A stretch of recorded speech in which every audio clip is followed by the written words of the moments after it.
राधे राधे।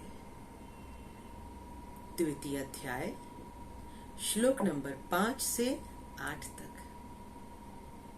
पहले श्लोकों का उच्चारण करते हैं और बहुत ही सुंदर श्लोक है।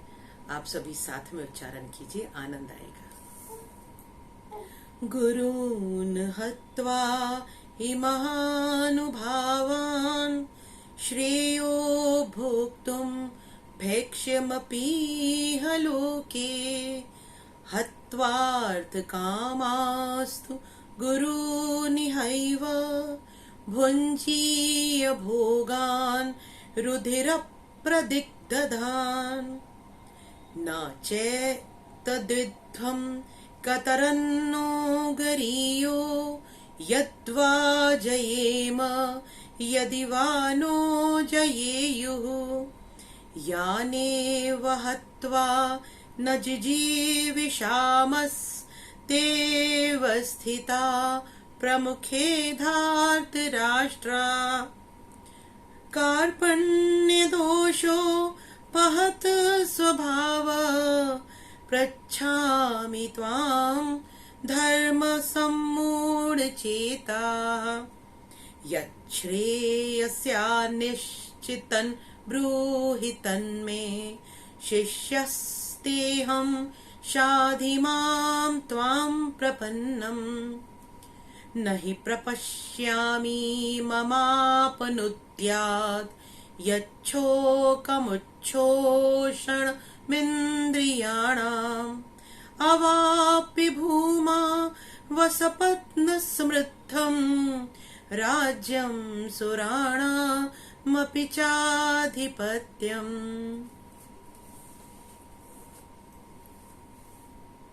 इन सुंदर से श्लोकों में अर्जुन भगवान श्री कृष्ण के समक्ष अपनी दुविधा को पुनः इलैबोरेट कर रहा है।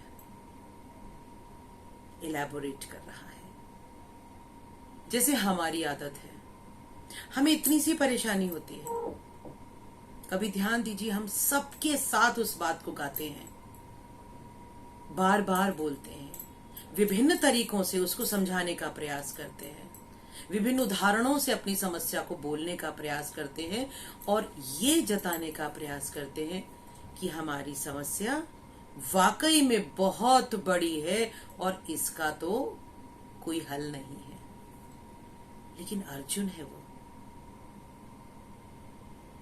वो कोई आम व्यक्ति नहीं है, वो अर्जुन है।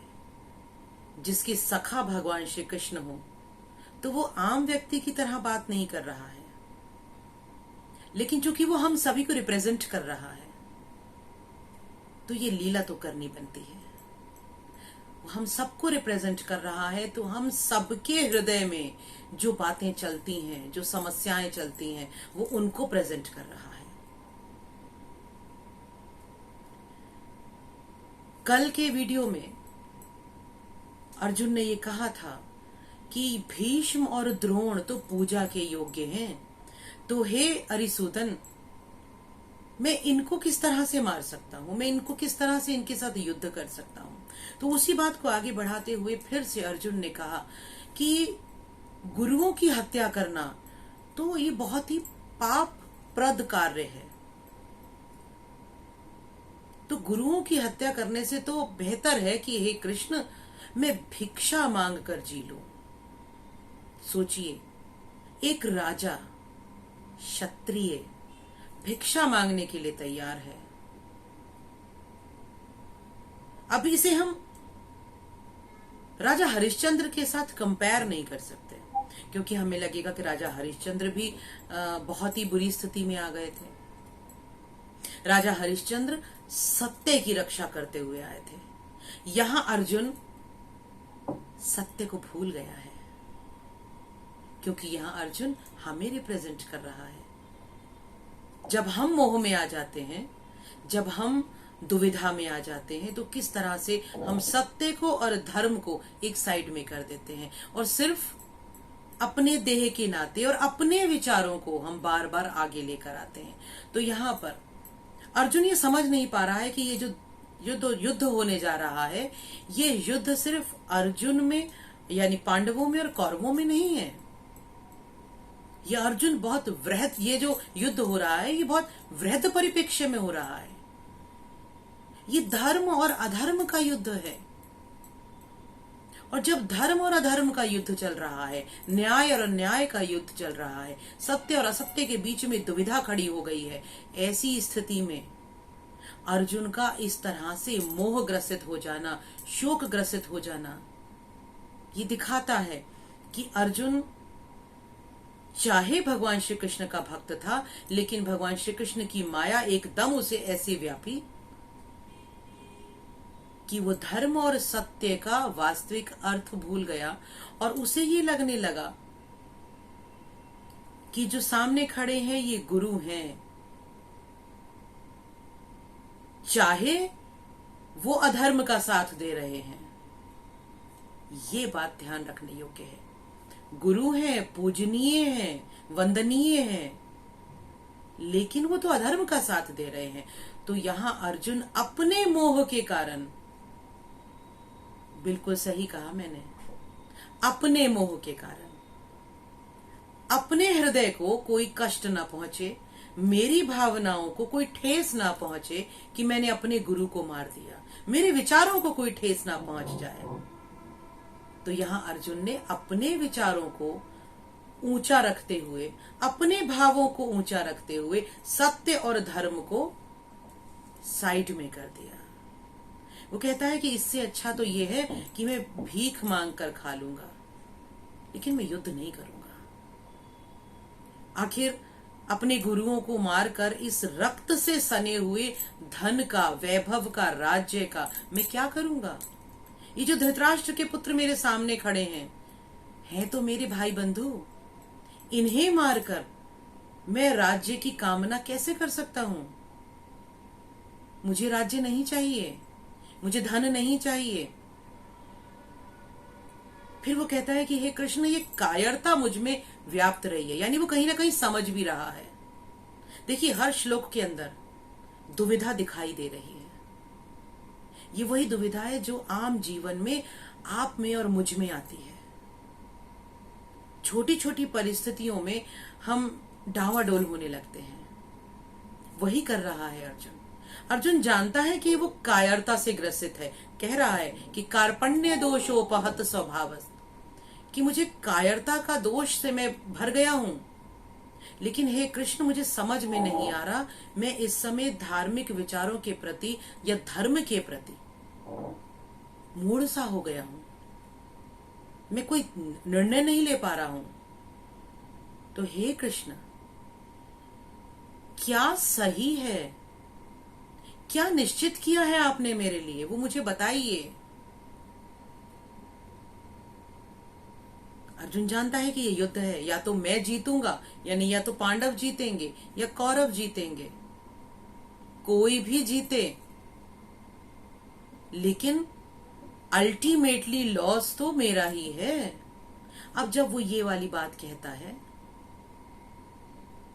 तो देखिए, वो देह बंधन में घिरता जा रहा है कि मेरा लॉस है, मैं राज्य को भोगना नहीं चाहता, ये रक्त से सना हुआ धन मैं भोगना नहीं चाहता, मुझे राज्य की कामना नहीं है, मैं भिक्षा मांगकर जी लूंगा।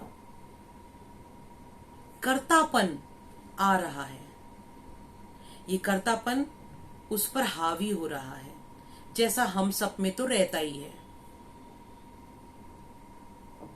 और यहां भगवान श्री कृष्ण इसी कर्तापन को दूर करने के लिए श्रीमद् भगवद गीता का उपदेश हमें दे रहे हैं। जैसा कि मैंने कल आपको बताया कि ईशा उपनिषद में कहा गया, तेन त्यक्तेन भुंजीता मां गृध कस्य स्विधनम। ये जितना भी धन है, संपत्ति है, संसार है, ये सभी कुछ उस ईश्वर से आच्छादित है।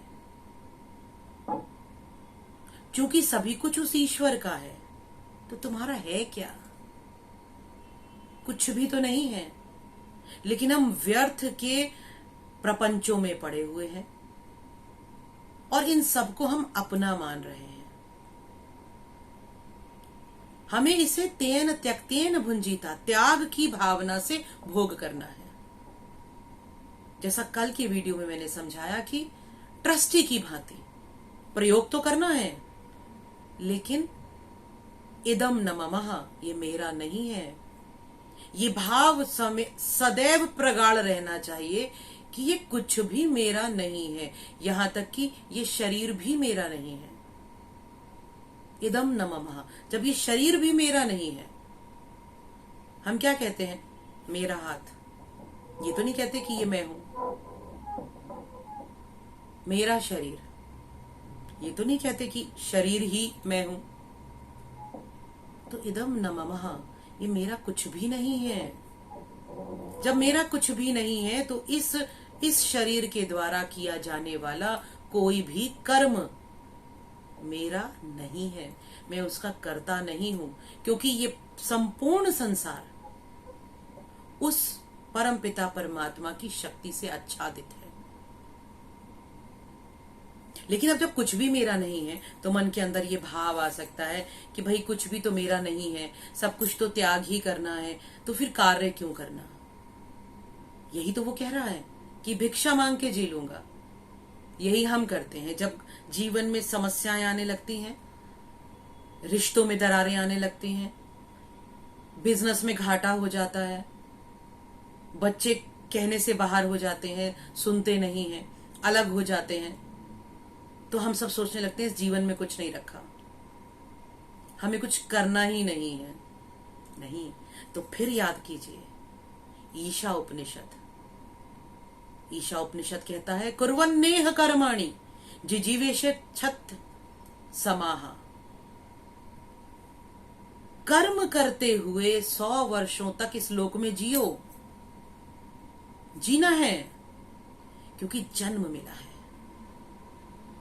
तो ये जन्म कायरों की भांति बैठे रहने के लिए नहीं है, अकर्मण्य होने के लिए नहीं है। और हमारा कोई भी शास्त्र, हमारा सनातन धर्मों का कोई भी शास्त्र हमें अकर्मण्यता का संदेश नहीं देता। बार बार ये कहा जाता है कि कर्म करना है। यही श्रीमद् भगवद गीता हमें बता रही है, कर्म करना है, लेकिन कर्म कैसे करना है। इन श्लोकों में अर्जुन ये तो जानता है कि कर्म करना है, लेकिन आज क्या हुआ है इन श्लोकों में? अर्जुन अपना दैहिक धर्म तो जानता है, दैहिक कर्म समझ रहा है कि मैं मार दूंगा तो रक्त से सने हुए इस धन का उपयोग मैं करने वाला हूं, या ये सारे जो बंधु बांधव हैं ये मेरे इस देह के नाते हैं, तो ये जो देह के नाते हैं यही मेरे हैं। वो इन देह से बंधे हुए रिश्तों के कारण मोह के भावना से ग्रसित होकर ये सोचने लगा कि मेरे सारे कर्तव्य देह से बंधे हुए रिश्तों से ही हैं। तो उसे ये अपने लौकिक कर्तव्य तो नजर आ रहे हैं, लेकिन वो अपना स्वधर्म भूल गया है। स्वधर्म, स्वकर्म, वो कर्म जो निश्चित किया गया है किसी विशेष परिस्थिति में, विशेष व्यक्ति के लिए, विशेष समय पर।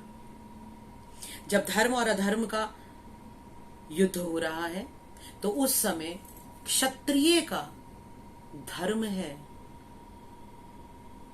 कि वो धर्म की रक्षा करते हुए अपने निहित स्वधर्म को करे, कार्य को करे, कर्म को करे। लेकिन दैहिक रिश्तों को देखते हुए मोह में फंसकर वो ये भूल गया कि एक क्षत्रिय के नाते उसका कर्म बनता है, उसका धर्म बनता है, उसका कर्तव्य बनता है कि वो युद्ध में धर्म की लड़ाई लड़े। यही हम करते हैं कि हम अपने दैहिक संबंधों में इतने घुस जाते हैं, इतने इन्वॉल्व हो जाते हैं कि हमें इनसे परे कुछ दिखाई नहीं देता।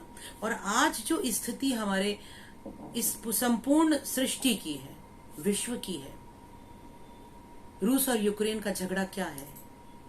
यही तो है, सिर्फ मैं और मेरा दिखाई दे रहा है। लेकिन हमें ये ध्यान रखना होगा कि भारतवर्ष वसुधैव कुटुंबकम की भावना को लेकर चलने वाला हमारा देश हमें बहुत बड़े कर्म करने का निर्देश देता है। हमारे कर्म सिर्फ हमारे परिवार तक सीमित नहीं है।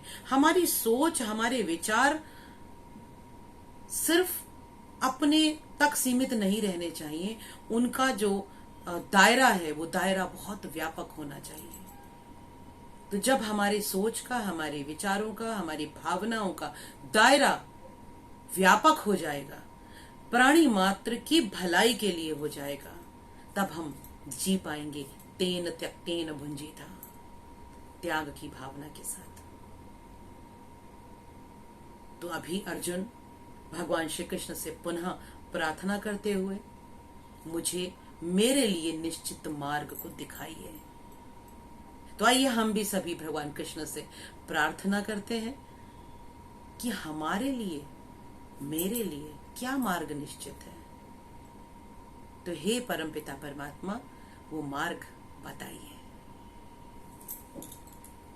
ओम तत्सत। ओम तत्सत।